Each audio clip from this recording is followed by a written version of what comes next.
আমাদের টুটি চেপে ধরা হয়েছিল। ভিন্ন মত পোষণ যারা করত তাদের সামনে থেকে মাইক কেড়ে নিয়ে যাওয়া হতো। পুরো বাংলাদেশ একটা উন্মুক্ত কারাগারে পরিণত হয়েছিল।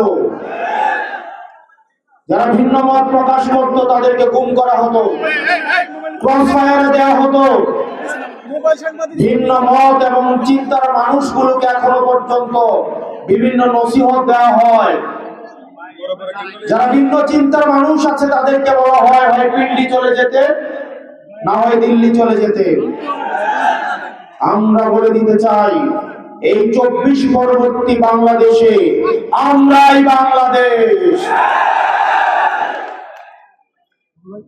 আমরা একটা দরিদ্র বান্ধব বাংলাদেশ গড়ে তুলব, যে বাংলাদেশে ভিন্ন চিন্তা এবং মতের মানুষদেরকে বলা হবে না তোমরা পিন্ডি চলে যাও, তোমরা দিল্লি চলে যাও।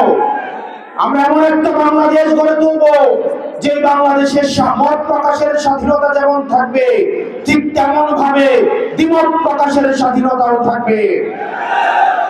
আমরা এমন একটা বাংলাদেশ গড়ে তুলব যেই বাংলাদেশে কারো আপনি সংখ্যায় কম হন কিংবা বেশি হন, আপনি হিন্দু হন কিংবা মুসলমান হন, পাহাড়ের মানুষ হন কিংবা সমতলের মানুষ হন, খ্রিস্টান হন কিংবা সাঁওতাল হন, আপনার নিজস্ব কোনো পরিচয়ে আপনার পরিচয়ের আড়ালে কোনো সুবিধা নিতে হবে না, বরং বাংলাদেশের নাগরিক হিসেবে আপনি সমান মানবিক মর্যাদা নিয়ে শান্তিতে বাংলাদেশে বাস করতে পারবেন।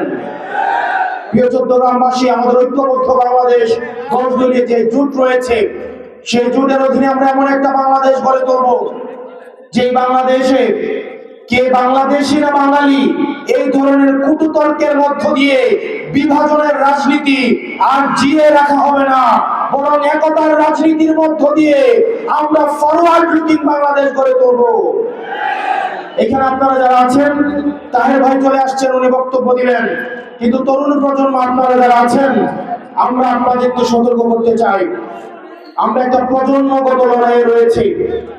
আপনারা যারা কামার, আপনারা যারা বেকার, অর্ধ বেকার, ভবগুলে যারা কলকারখানায় কাজ করেন, যারা জমি নাই কিন্তু জমিতে চাষ করেন, যাদের বাড়ি নাই কিন্তু বাড়ি বানান, যারা জন্মানোর উপরে শুধু খাটেন আর মরেন, যারা ওই পোকার মতো, তেলা পোকার মতো, পিপিলিকার মতো রাস্তায় ক্রসফায়ারে মারা যান, আপনাদের জন্য সতর্ক বার্তা।